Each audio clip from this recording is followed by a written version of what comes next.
Okay, it's September 7th, 2018, and this is the promised update, featuring especially the results of our upgraded fertilization program to encourage the living plants in these 3 tanks.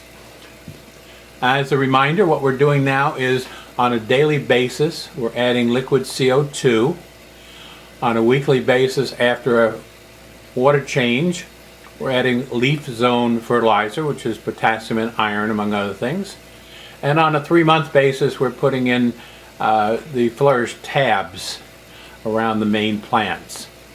And so it's been an interesting week because with that CO2, my friend Bruce said that I'm really working against it with my aeration, which is heavy in all 3 tanks. He says you're losing that CO2 you're putting in there through that aeration.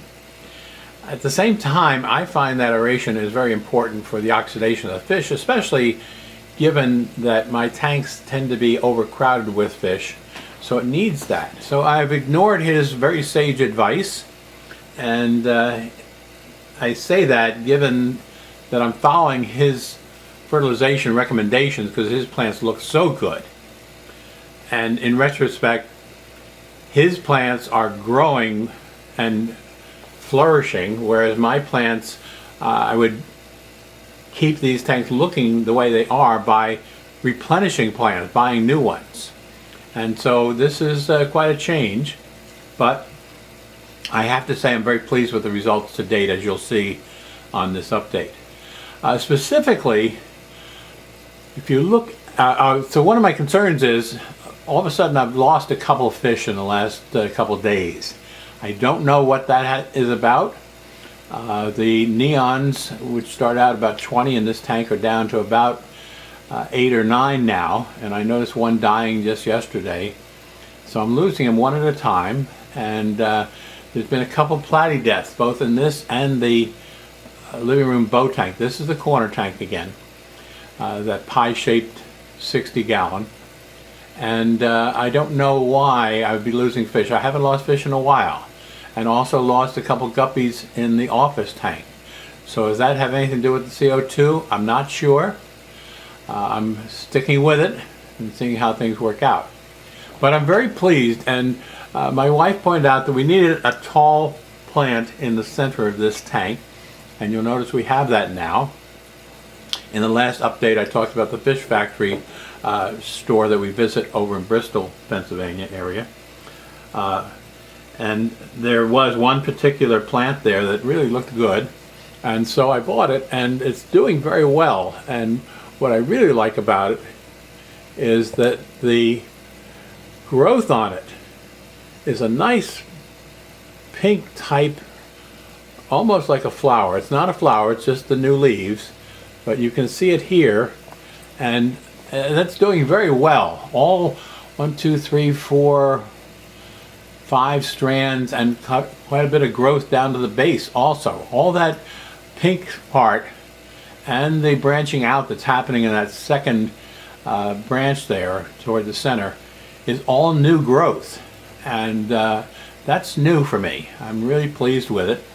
The other thing that's worked out very well also is down here in the Kabamba.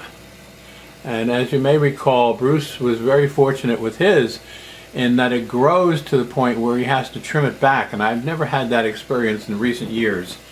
And so with this fertilization program, this Kabamba is not only maintaining its beautiful color, but it's also reaching out, and I've already trimmed back 3 or 4 of those growths, which expand on a daily basis. It really has been interesting to watch it in contrast to before fertilization. And so I've cut off 2 or 3 of those growths and planted them back in the corner down there. And so that whole area is getting to be rather lush. And so what you're seeing down in the very corner is the new replanted growth from this plant here. And you can see that there's like 3 or 4 branches of that are growing out by itself. The other thing was a gift from Bruce when he was here. He had some really nice red kabamba. And so he gave me a piece of it, and I must admit it didn't look like much, but I had it planted right center of the tank where it's getting plenty of light, and it's thriving. It's starting to grow from the small piece it was, and adding to the very nice mixture of textures and colors that you see in this particular tank. Now also in this tank you'll now see something else from our recent trip, and that is these black tetras. Black barbs. And they're veil-tailed black barbs. I've never seen them before, and they were not cheap. They were like $6.99 a piece, but they had 3 of them, and I got 3 of them, and they tend to hang out together. I only see 2 of them right here in the frame, but they're a beautiful fish, and they have some really nice coloration. Especially interesting is the bottom fin, which is bright orange. And so we've got 3 tiger barbs in here, and now we have 3 other black veil-tailed barbs. There's all 3 of them. And they tend to hang out together. And then just the other day, the tiger barbs and these black barbs were hanging out together and swimming as a school of 6 fish. And it was really nice to see. You see the central plants there are continuing to grow out nicely. Very healthy leaves, and so I'm very pleased with what's going on with this tank. Plus, the other nice thing about it is I don't have any algae growth in this tank to speak of, and that could be because you see right in the center there one of the flying foxes, as I call them, small flying fox, is one of 3 that we bought on the last fishing trip, Bruce and I, and that complements the 3 that have grown from that size into full size. And I tried to move them from this tank over into the bow tank, as you'll see in a minute. And we got one over there. And then later on when I got these 3, I decided to move the other 2 big ones over there to keep the algae down in that tank, because they seem to do quite a job on it. And once we start trying to catch them, and in a heavy planted tank you can imagine how tough that can be, they got skittish, and we cannot get anywhere near them. There's plenty of hiding place in this tank, as you can see. It's a really deep tank, pie-shaped, going way in the back, and they just don't come out much. When they do, if I put food in there, they will come out, but if I move anywhere near that tank, man, they're gone again. And that was not the case before. They hung out as the threesome. Even when I took the one out, the 2 hung out together, and they were fairly common to see them out there. But nowadays, after we've gone after them a couple times without success, not going to happen. So they're staying here. The 3 small ones we just bought for like $1.29 a piece. One is right in the center. They tend to hang out as a triple, swimming parallel to each other. Right now they're not doing that. Don't know why not. And so hopefully they'll grow nice. And there's one off to the right by that tiger barb, coming down in front of the kabamba, coming up toward the center. And where did the other one go? Anyway, the other thing that's of interest to me, and I don't know if it's going to come out here or not, but that ribbon rainbow, I think I'm calling it right, is right here. And when you get the light just right, their eyes are green iridescence. And it's so strange because they're a pretty finnage, but they don't get very big. And when the 2 of them are together, and I think one's a female, one's a male, I could be wrong, their eyes just reflect that light, as you may see here. I can see it in looking at them, but I'm not sure if the camera's picking it up or not. So anyway, that's what's going on in this particular tank, and like I said, what really is pretty for me is the coloration of this particular plant. Not sure what kind of plant it is, but again, I was very disappointed in the hidden reef. Had basically no plants at all. And the fish factory, which is a very small place, had a couple opportunities, I call them, to pick up on some fish and also the plants. And we were able to get some nice guppies from them at a very reasonable $2.29 versus like a PetSmart, they're charging $3.69 or $3.99 for the same nice looking male guppies. So anyway, that's where we are on this tank. Let's take a look briefly at the bow tank. Nothing much new here in the bow tank. That flying fox that grew up from such small one is right down here in the front. So you can see the difference in the size from the ones I showed you in the corner tank. And all three of the original trio are this size. So the other two that you didn't see in the corner tank are hidden after we've gone after them a couple times. Trying to do this without a tripod.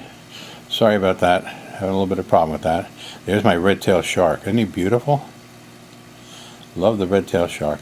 And of course the pearl gouramis continue to do very well, all four of them.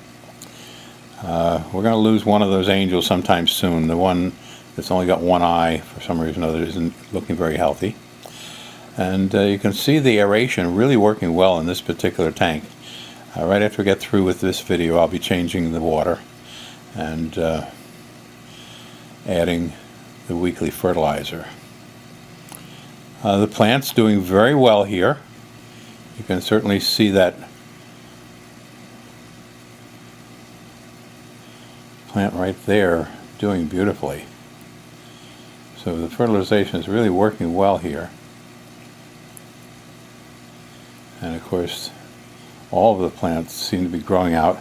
And the one plant that I had bought, and I was afraid that the algae was going to overtake it. I knew the name of it and I just thought I lost it. But as you can see,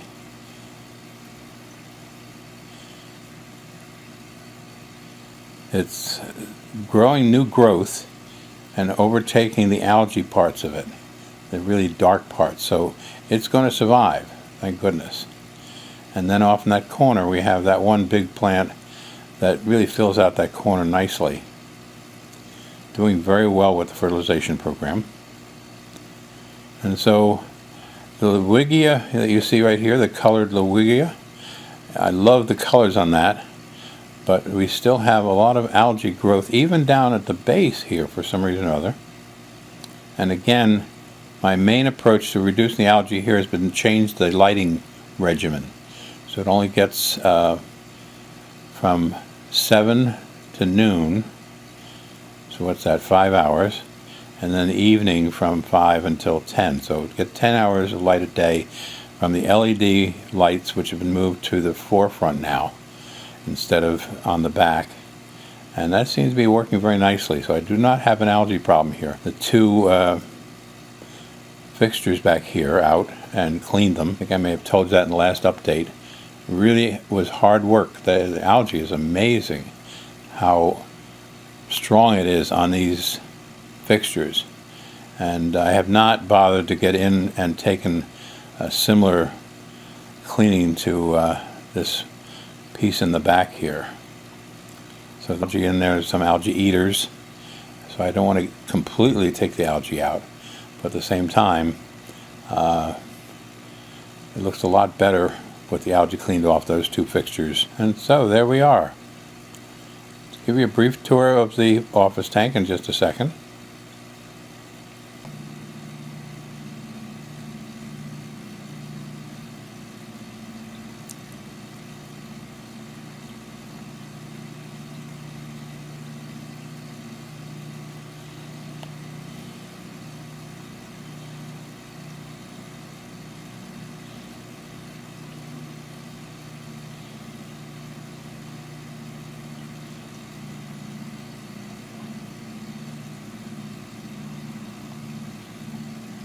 Plants are doing well in the forefront there. And what I really do like is I've added extra gravel forming an open space in front of the plantings to the front of the tank. And it really has set off the garden here very nicely. And as I said, that, oh, what the heck is the name of that plant? That one right there behind the catfish. I know it well. And as you can see, it seems to be doing well. The new growth on it is overcoming the algae-covered internals of that plant that I thought I was going to lose. But now, it's going to do okay. Some Amazon swords, nice and small one. Some more Amazon swords over here. There's an Australian rainbow. That reddish plant that I love so much. Move that forward a little bit to get more attention.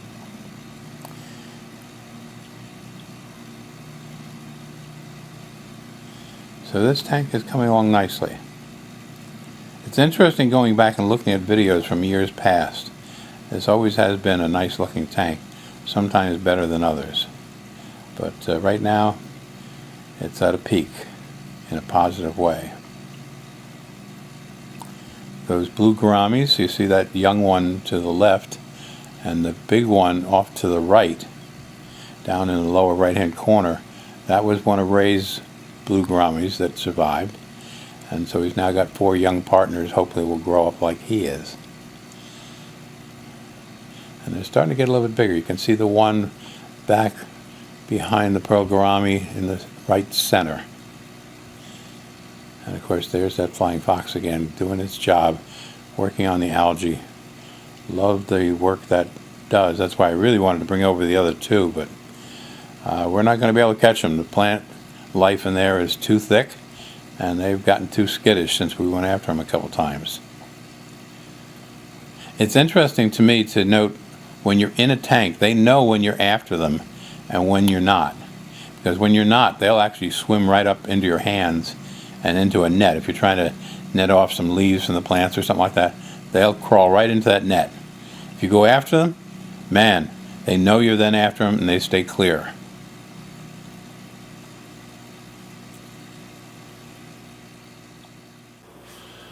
And again, this is the office tank, since it's been redone, much simpler than it was before in terms of the layout.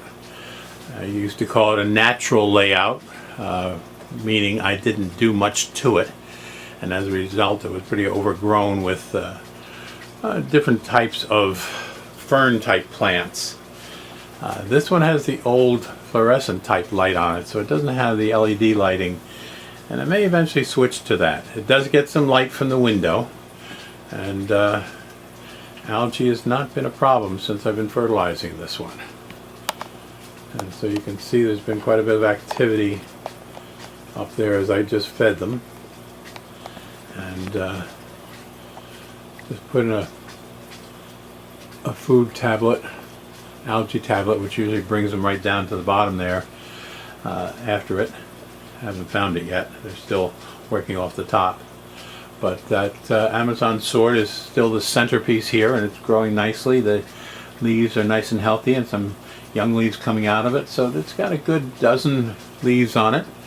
And for a tall hex tank here, this is a 30-gallon hex tank, it's a nice centerpiece. I did turn off the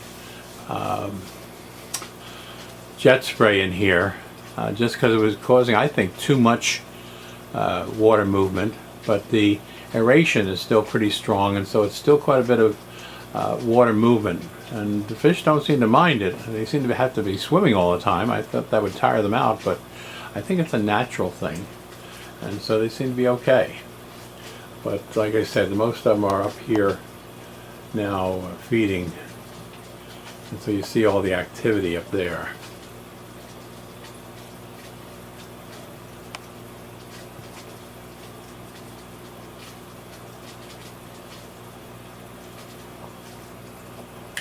We have bettas in all 3 tanks again. Always like to have a betta in each tank. I wish bettas would get along with each other, because a tank full of them would be so beautiful. And there's a beautiful bed in here that my wife picked up. I don't know if he's going to come around to the front so you can see him down here or not. There he is, right down there. He spreads out his fins. He's got beautiful coloration. Whoops, there he goes. Ah, yes. Where the light, yeah, behind the leaves. Thanks a lot. Anyway, my wife picked this one out and didn't realize it was an expensive one versus what we usually get is a $2.98, very colorful betta, as opposed to the $10 one. This is a $10 one. She made a mistake and didn't pay attention, but I certainly am not going to complain because she has great taste, and we never criticize each other's mistakes like that. And when I say mistake, it's a beautiful looking fish, so it's only a mistake in the sense of how much we paid for it versus what we normally would pay. And so that's the busy office tank, and you can see some nice colored guppies in here. She was watching a YouTube of some guppies, and we got turned on to going out and getting a couple more in the colorful. We had sort of passed them by for a while there. They didn't seem to do well, even in this tank, surprisingly. But nowadays we've got the black one right there, or deep blue, whatever you want to call it, and some other nice coloration ones. Just dabbling with those a little bit, not trying to breed them. And with a bed in here, you wouldn't do very well with that anyway, right?